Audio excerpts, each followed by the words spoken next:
What is up, my friend? Welcome to episode number 49 of the Anthony John Amick podcast. This is another Sunday sermon edition, and today we're going to be talking about the key to overcoming imposter syndrome. So sit back, relax, and enjoy the show.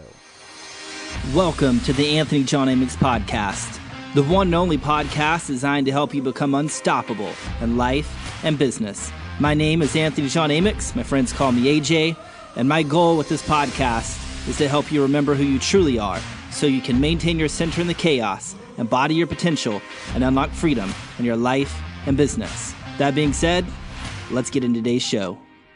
All right, welcome back. I'm going to get raw and real on this episode to create some distinctions that I think may really serve you and to really stepping into this whole new level of peace, power, and profits into your life and into your business. Now, before we dive down the imposter syndrome rabbit hole, I want to let you know I've written a book called Mindset is Not Enough, and you can get the entire book for free by going to ajamix.com/book. And when you do, it'll make the rest of this whole episode a lot more impactful. So again, just go over to ajamix.com/book to get the entire book called Mindset is Not Enough for free. So with that being said, let's get into the meat of this episode. Now, I talk with so many people from various walks of life and who have achieved various levels of success. I work with millionaires, I work with some people who are just getting started, and one of the things that every single one of them have in common is that they feel like they're an imposter at one level or another. They all suffer from imposter syndrome, and it's kind of crazy. Now, if you don't know what imposter syndrome is, let me just drop the official definition for you. It's defined as a psychological pattern in which one doubts one's accomplishments and has a persistent internalized fear of being exposed as a quote-unquote fraud. Now, when someone feels like an imposter, they are usually afraid that someone else is going to find out that they're not as good or not as smart or not as talented as someone thinks they are. And as a result, they then let that fear of the thing that they wish they weren't or that they wish they hoped they would never be, they allow the fear of that thing to drive them. And they build all of their successes in response to that fear. It's in response to proving and defending that that deep fear is not real.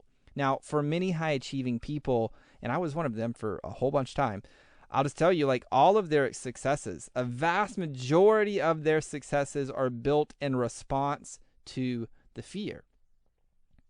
And for me, it was a fear of not being good enough.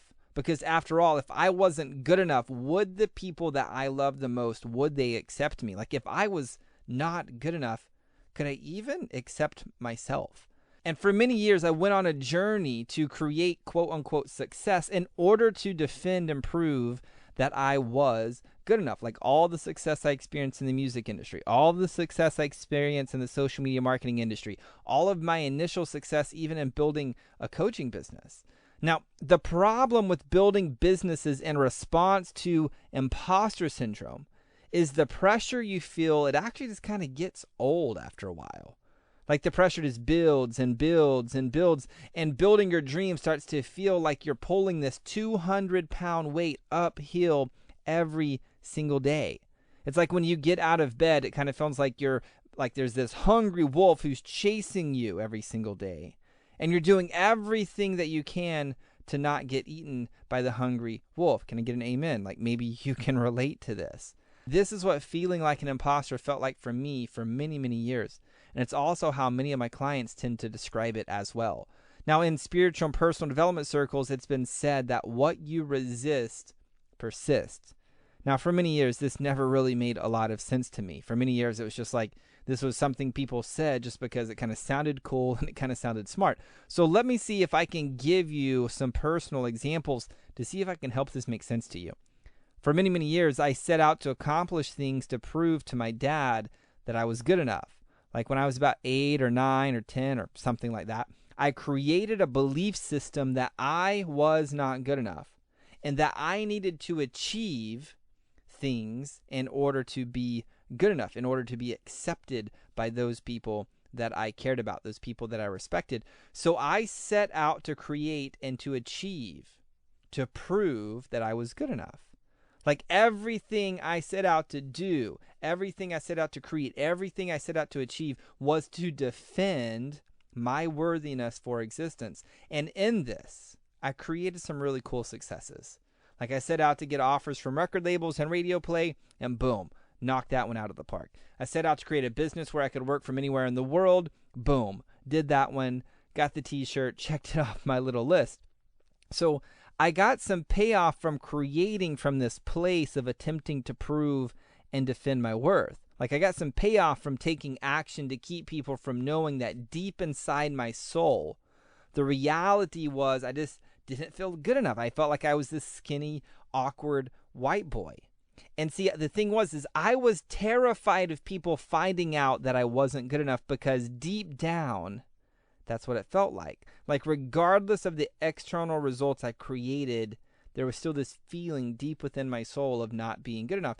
So for me, the payoff of resisting that part of me that didn't feel good enough, the payoff was I generated some results. Yet the cost was no matter what I accomplished, I still felt like I personally wasn't good enough. Now, another example of this, it actually just played out a few weekends ago, believe it or not. Like my family and I, we went over to one of my favorite coffee shops here in Richardson, Texas. It's called Communion. It's a great little place if you're ever in the Metroplex in Dallas. Stop by Communion. Fantastic place. So like when we were there, I grabbed my personal favorite, which is a cortado, and my wife's personal favorite, which is a latte. And so we took my daughter over to play in like the kids area, and this family who we didn't know with two kids, like they showed up and they were like thinking about, we may go play over there. And so with all of the COVID like stuff going off, I looked over at my wife and she goes, "Do you think they would want to play with Zyra, our daughter?" And I was like, "You could ask them if like they're down for that. I'm cool with it. If you're cool with it." She's like, "I'm cool with it." I'm like, "Well, I'm cool with it. So let's see if they're cool with it." And so she, asked them, like, "Yeah, we're cool with it." So we started talking together as our kids started playing with one another. Now, the husband was like this super nice guy. He was a mortgage lender with some company. I don't remember the name of the company. Normally when I'm talking with employees, I start feeling, I don't know, just like a little awkward because I create a story in my mind and in my heart and in my soul that employees don't understand me. Like they're not going to understand my business. They're not going to understand what I do. They're not going to like understand the challenges I experience. And when I tell that story, when I do this, I start to feel like an outsider. And so after talking for a while with this guy about life and work and like other small talk, right? Eventually they packed up their stuff, they packed up their kids, and they headed home. And I was sitting there telling my wife, like, man, what is such a nice guy? What's such a cool family? Like, he's super nice people. Yet I asked her a question. I was like, hey, babe, why is it that I feel like an outsider? Like, why is it that I feel like no one gets me? And in that moment, it kind of dawned on me, like deep within my soul, I was afraid of being mediocre and average, and I judge people who are employees because I don't understand why they don't want more out of life. Now, the truth is I judged the dude. Now, to be clear, this had nothing to do with the guy. Super great guy. He may have been like living the life of his dreams. I don't know, because I didn't have the courage to ask him, because I was the one who was pretending to be the outsider. So the thing is this whole scenario had everything to do with me. It was this beautiful mirror for me to see another aspect of myself for where I was feeling like an imposter. Like when we find ourselves pointing the finger, blaming or shaming another person, we must remember that there are always three fingers pointing right back at us. And in this case, I was judging myself. I realized I wasn't loving or fully accepting the part of me that is mediocre, the part of me that is average. And as a result, some of the results that I was creating was in resistance to proving and defending that I am not mediocre or average. And again, this had a payoff on one level because I produce results. Yet it also came with a cost. And that cost was that my results felt like they were forced to an extent. So it was a little bit of distress and disforce and tenseness to everything I do. So in seeing this, I decided like, man, I get to accept this part of me that's terrified of being mediocre. Like, I don't want to resist this part of me. I know where that goes. So I came home and I used a process called fire breathing that Jonathan Heston helped me develop. And we teach fire breathing within our flagship program called Project Shift. And this allowed me to be and accept the part of me that was terrified in being mediocre and average.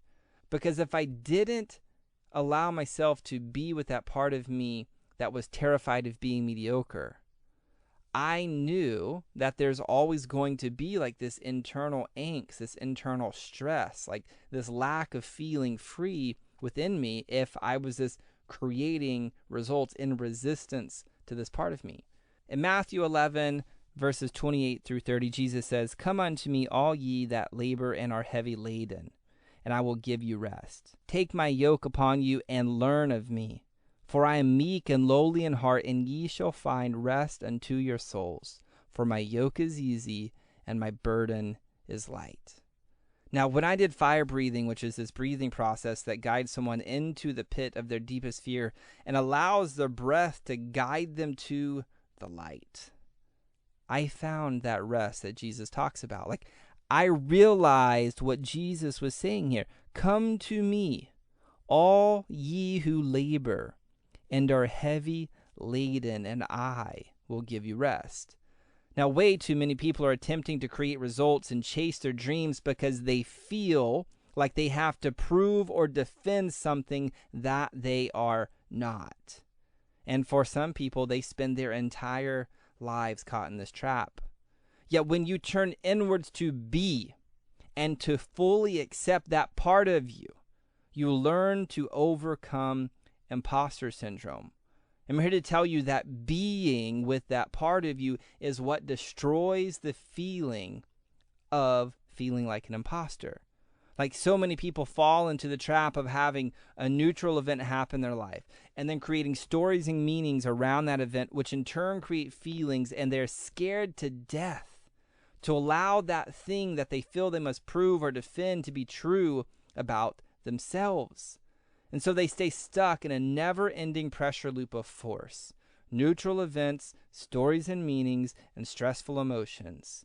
Neutral events, stories and meanings, and stressful emotions. Never-ending, day after day after day after day. And for those who take radical responsibility and believe that life happens by them, what they tend to do is they try to read a book or go to a seminar or hire a coach to fix the pressure. Yet the only way to truly resolve the pressure is to heed the words of Jesus, which is to take upon his yoke and to learn of him. For he is meek and lowly in heart, and you will find rest for your soul. For his yoke is easy and his burden is light. And the only way I've found to tap into that is to go within yourself and learn to fully love and accept the part of you that you are terrified of being, or the part of you that you wished you weren't, or the part of you that you wish you would never be.